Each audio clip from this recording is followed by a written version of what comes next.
The Nigerian Union of Teachers and a cross-section of parents have described the performance of students in Nigeria to that of Ghana. Hello, the beautiful Jessie Pepper and Pace. Hello, the beautiful Jessie Sugars. Welcome back to my channel. This is Jessie as always. This is Jessie the Pepper and Pace. This is Jessie the Sugar. This is Jessie the Celebrity. Welcome.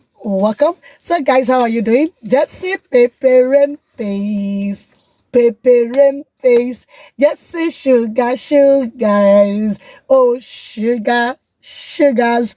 So guys, today I want to talk about something I have never ever spoken about on this channel. You want to know? Are you interested to know what this topic is?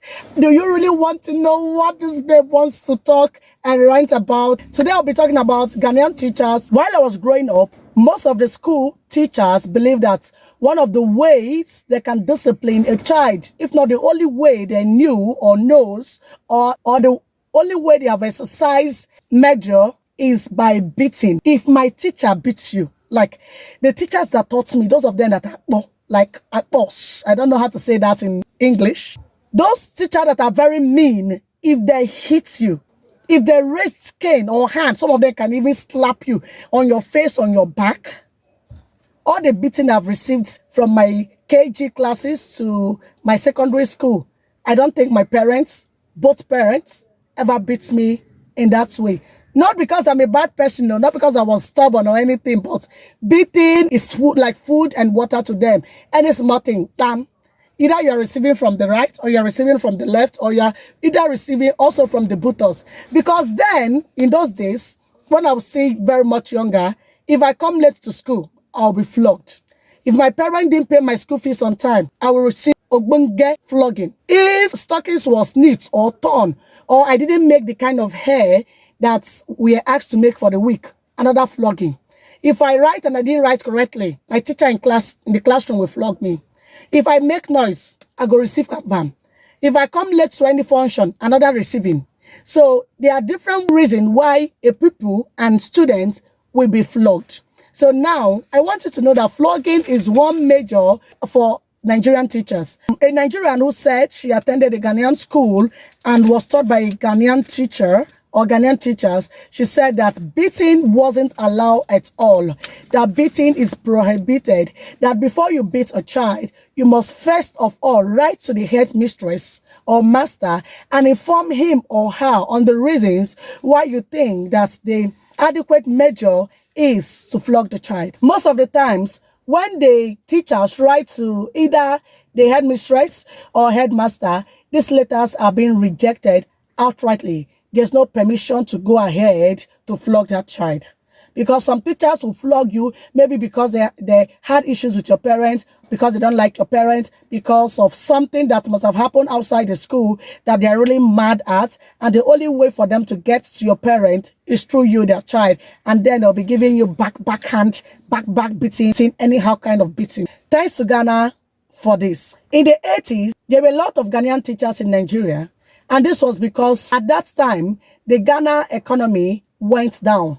Life became unbearable for most Ghanaians, and they decided to look for greener pastures. Some of them came to Nigeria and were employed as teachers. The best and better teachers in Ghana left Ghana to Nigeria. They went to different parts of Africa, and people who have experienced their teaching methodology said it is simply superb. Ghanaian teachers, from what I heard, are great, and their means of teaching is totally different from the normal Nigerian way of teaching. In Nigeria, if a teacher teaches you once or twice and that people or students refuse to comprehend, understand, the teacher is going to smack you. And most times, this thing does not produce any positive outcome. And she said to me that Ghanaian teachers are into more of teaching than punishment. And this brings me to the issue at hand. Last year, the West African countries that sit for the West African examinations sat to write the exams, including Nigerians.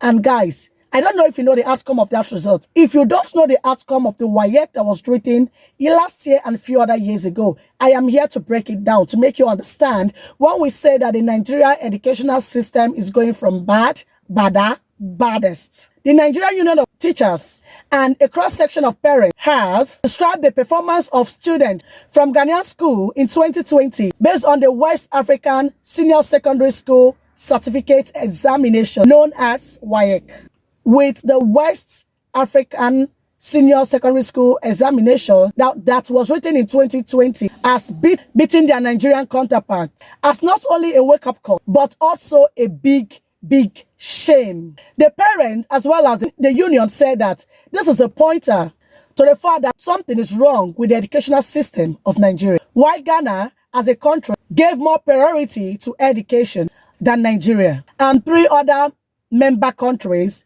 the Sierra Leone, Gambia, and Liberia. After the exams were taken, it was recorded that the first, second, and third position went to Ghanaian schools. These were students from Ghana that emerged the overall best, second best, and third best in the last year May and June WAEC. The Nigerian Union Teachers, known as the North Scribed, explained that gone are those days when the educational system of Ghana was below standard.